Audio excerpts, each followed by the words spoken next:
ಇವತ್ತು ನಮ್ಮೂರಲ್ಲೂ ಹಬ್ಬ ಮಾಡಿದ್ರು. ಬೆಳಗ್ಗೆ ಎದ್ದು ಬಂಕಾಗಿ ರೆಡಿಯಾಗಿ ನಾವು ಹೊಂಟಿದ್ದು ಕೆಲಸಕ್ಕೆ.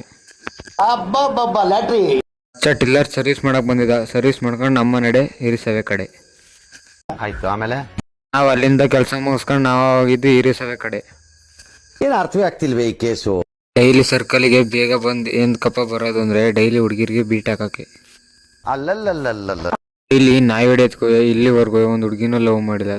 ನನ್ನ ಲೈಫಿಗೆ ಇಷ್ಟು ಬೆಂಕಿ ಹಾಕ. ವಿದ್ಯೆಗೂ ನನ್ನ ಬುದ್ಧಿಗೂ ನನ್ನ ರೂಪಕ್ಕೂ ಹೆಣ್ಣು ರೆಡಿ ಮಾಡಕ್ ಆಗದೆ ಬ್ರಹ್ಮ ವಿಲಿ ವಿಲಿ ವಿಲಿ ವಿಲಿ ಒದ್ದಾಡ್ತಾ ಇರ್ಬೇಕು. ಅಲ್ಲಿಂದ ನಾವು ಬೈಕೊಂಡು ಹೊಂಟಿದ್ದು ಕೆಲ್ಸಕ್ಕೆ. ಡೈಲಿ ಕೆಲ್ಸಕ್ಕೆ ಹೋಯ್ತೀನಿ ಅಂತ ಎಲ್ಲ ವಿಡಿಯೋದಲ್ಲಿ ಹೇಳ್ತಾರೆ. ನಾನು ಏನ್ ಕೆಲ್ಸಕ್ಕೆ ಹೋಗ್ತೀನಿ ಅಂತ ನೆಕ್ಸ್ಟ್ ವಿಡಿಯೋದಲ್ಲಿ ಹೇಳ್ತೀನಿ. ಅಲ್ಲಲ್ಲಲ್ಲಲ್ಲ ಸಂಜೆ ಕೆಲಸದಿಂದ ಮುಗಿಸ್ಕೊಂಬರೋಕಾರ ನಾ ಫ್ರೆಂಡ್ಸ್ ಸಿಕ್ಕಿದ್ರು. ಫ್ರೆಂಡ್ಸ್ ಮಾತಾಡ್ಸ್ಕೊಂಡು ನಾನು ಹೊಂಟಿದ್ದೆ ಮನೆ ಕಡೆ. ಹೇಳ್ದಂಗೆ ನಾನು ಯಾಕಪ್ಪ ಇಷ್ಟು ನಿಮ್ ಮನೆಗೆ ಬಂದೆ ಅಂದ್ರೆ ಇವತ್ತು ನಮ್ಮೂರಲ್ಲೇ ಕಾರ ಹಬ್ಬ ಇತ್ತು. ಈ ಕಣ್ಣಲ್ಲಿ ಇನ್ನೀ ಏನೇನ್ ನೋಡ್ಬೇಕೋ ಕಾಣೆ.